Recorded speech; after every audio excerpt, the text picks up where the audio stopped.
18 വർഷത്തെ നിങ്ങളെ ദാമ്പത്യ ജീവിതത്തിന്റെ വിജയരഹസ്യം എന്താണ്? ഞങ്ങള് ഇതങ്ങനെ ആരോടും ഷെയർ ചെയ്തിട്ടില്ല. ആദ്യമായിട്ടാണ് ഞങ്ങളിത് ഷെയർ ചെയ്യുന്നത്. ഞങ്ങള് കല്യാണം കഴിച്ച ആ ദിവസം തന്നെ ഞങ്ങളൊരു തീരുമാനം എടുത്തിരുന്നു. ഞങ്ങളുടെ ജീവിതത്തിൽ എന്ത് തീരുമാനങ്ങൾ, വലിയ തീരുമാനങ്ങൾ വന്നാലും അത് ചേട്ടൻ തീരുമാനം എടുക്കും. എന്ത് ചെറിയ കാര്യങ്ങളാണെങ്കിലും അതിന്റെ തീരുമാനം ഞാൻ എടുക്കും. അങ്ങനെ ഈ 18 വർഷത്തിന്റെ ദാമ്പത്യ ജീവിതത്തിനിടയ്ക്ക് ഞാൻ ഓരോ തീരുമാനങ്ങൾ വരുമ്പോഴും ഞാൻ ചോദിക്കും, മോളെ ഇതൊരു വലിയ തീരുമാനമാണോ അതോ ചെറിയ തീരുമാനമാണോ? അപ്പോൾ അവള് പറയും, ഇല്ല ചേട്ടാ ഇതൊരു വളരെ ചെറിയ തീരുമാനമാണ്. അങ്ങനെ ഞങ്ങളുടെ ഈ ദാമ്പത്യ ജീവിതം ഞങ്ങൾ സന്തോഷകരമായിട്ട് മുന്നോട്ട് കൊണ്ടുപോകുന്നു. അതെ അതെ അതെ. രണ്ടാം വിവാഹമൊക്കെ ഉണ്ടോ? നിങ്ങൾ രണ്ടാം വിവാഹം ഉണ്ടല്ലോ സാർ, രണ്ടാം വിവാഹമുണ്ട്, മൂന്നാം വിവാഹമുണ്ട്. സാറിന് താല്പര്യം ഉണ്ടെങ്കിൽ പറഞ്ഞോളൂ. ആയിക്കോട്ടെ. അങ്ങനെയൊക്കെ നമ്മള് ഭാര്യ അറിയാതെ കെട്ടാനാണ്, വിഷയമൊന്നുമില്ല. നമ്മൾ നോക്കും. പിന്നെ നമ്മള് വീട്ടിക്ക് കൊണ്ടുപോകൂല, നമ്മൾ അവളെ നോക്കും, വീട്ടിക്ക് കൊണ്ടുപോകൂല. ഭാര്യ അറിയാൻ പാടില്ല, അങ്ങനത്തെ ഉള്ളു. അങ്ങനത്തെ എന്തെങ്കിലുമൊക്കെ ഉണ്ടോ? ഞാനൊരു കാര്യം ചോദിച്ചോട്ടെ സാർ? ചോദിച്ചോളൂ. ഭാര്യ ഡിവോഴ്സ് ഒന്നല്ലോ, ഭാര്യ ഉണ്ടല്ലോ ഇപ്പൊ? ഭാര്യ ഉണ്ട്, ഒരു കുഴപ്പമില്ല, വീട്ടിൽ തന്നെയാണ്. അപ്പൊ സാറ് കുഴപ്പമില്ല. അപ്പൊ ഞങ്ങൾക്ക് നല്ലതായല്ലോ. സാറിന്റെ നമ്പരും ഡീറ്റെയിൽസും തന്നു, ഭാര്യയുടെ ഡീറ്റെയിൽസും തന്നോളൂ. അപ്പം സാറിന് ഞങ്ങൾ കല്യാണം 60 ദിവസം കൊണ്ട് റെഡിയാക്കുന്നതോട് കൂടി സാറിന്റെ ഭാര്യക്ക് ഞങ്ങൾ 60 ദിവസം കൊണ്ട് ഒരു ചെറുക്കനെ റെഡിയാക്കി തരുമല്ലോ. അയ്യോ ഡോക്ടർ, എന്താ പരിപാടി അത്? ഒരു മാസമായി ഞാനും എന്റെ ഭാര്യയെ ഗുളിക കുടിച്ചാൻ തുടങ്ങിയിട്ട് ഒരു മാറ്റമല്ല.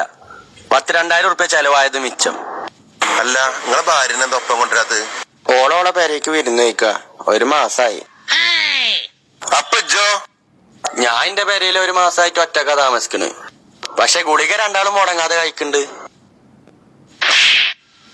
ഞാനാണെങ്കിൽ കഴിക്കാന്നത് മുളക്കാല്ല വിത്തല്ല. ഇജ്ജ് ഇവിടെയും ഓളോളെ പെരയിൽ നിന്നാ എങ്ങനെ കുട്ടികളുണ്ടാവുക? അപ്പൊ അതിനെന്നല്ലേ ഗുളി കുടിച്ച്? ഈ ഗുളി കുടിച്ചു കഴിഞ്ഞാൽ കുട്ടികൾ ഉണ്ടാവുന്ന ഡോക്ടറിനല്ലേ പറഞ്ഞ്. ഇറങ്ങണം ആശുപത്രിന്ന്. ഞാൻ ഈ ഏരിയ കണ്ടാലും മുട്ടുകാലെയും തച്ചുപിടിച്ചു.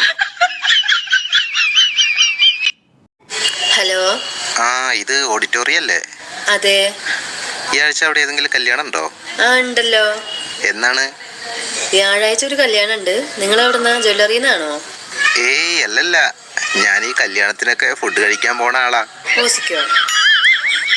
ഓസിക്കല്ലാതെ കാശ് കൊടുത്തിട്ടാണെങ്കിൽ എനിക്ക് ഹോട്ടലിൽ പോയി കഴിച്ചാ പോരെ? ഞാനേ പോവാട്ടോ. അയ്യോ, ഇറങ്ങിയോ? ഇറങ്ങണേ. ഇന്ന് ഉച്ചക്ക് നേരത്തെ വരാം. ഞാൻ പോവായാലും തരാനുള്ളത് തന്നില്ല. തരാറുള്ളത് തന്നില്ല, മറന്നു. ആൾക്കാരൊക്കെ ഇവനാണെങ്കിൽ അയ്യോ, അതല്ല, നീ മേടിക്കാനുള്ള കാശ് തന്നില്ലെന്ന്. മനുഷ്യൻ, നിങ്ങളൊരു കാര്യം ഓർക്കണം. ഓരോ ബെത്തന കഴിയുമ്പോഴും എനിക്ക് പ്രായം കൂടി വരുക. എന്നെ കൊണ്ട് ഇനി ചെയ്യാൻ ഒത്തിരി ഒന്നും പറ്റത്തില്ല. ഒന്നുകിൽ നിങ്ങൾ ഒരു കല്യാണം കൂടെ കഴിക്കണം. അപ്പൊ എനിക്കൊരു താങ്ങും തണലും ആകും, നിങ്ങൾക്കും ഒരു കൂട്ടൊക്കെ ആകും.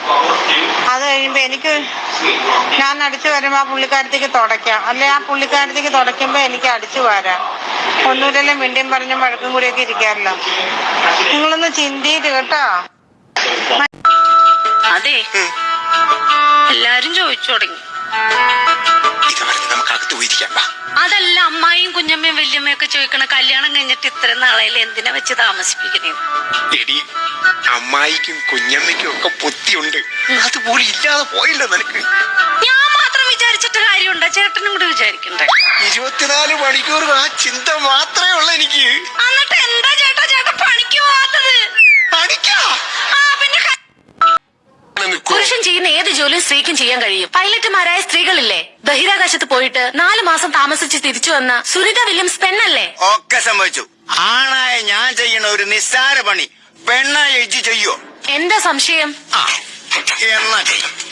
ആന്റെ മുടുക്കൊന്ന് കാണുന്നത്. ഞാനിവിടെ നിന്ന് ആ കളത്തിനുള്ളിലേക്ക് മൂത്രം പാത്ത, ഈ ഇവിടുന്ന് പാത്ത എവിടെ എത്തിക്കുവോ? ചെറുക്കന് എവിടെയാണ് ജോലി? ഗൾഫിലാണ്. എന്താണ് ജോലി? ഞാനവിടെ അക്കൗണ്ടന്റ് ആണ്. ശമ്പളമൊക്കെ ഉണ്ടോ? അറബി കളിച്ച് അവിടെ ആട്ടുംകാട്ടാണല്ലോ തരുന്നത്. അതിനാണല്ലോ ഞാനാണ് പോണത്.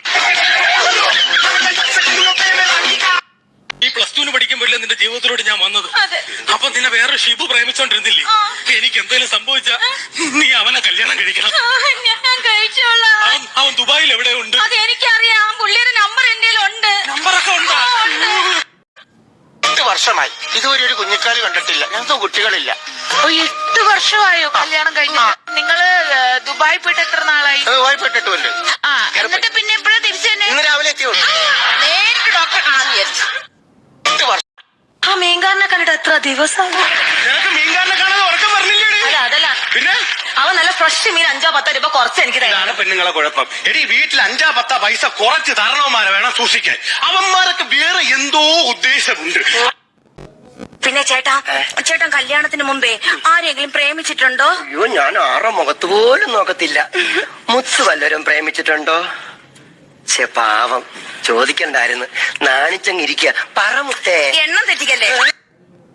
ഇങ്ങനെ എന്നെ ദിവസം അടിക്കും. എനിക്കിനി വയ്യ സാറേ. ആ കുട്ടി പറഞ്ഞത് ശരിയാണോ?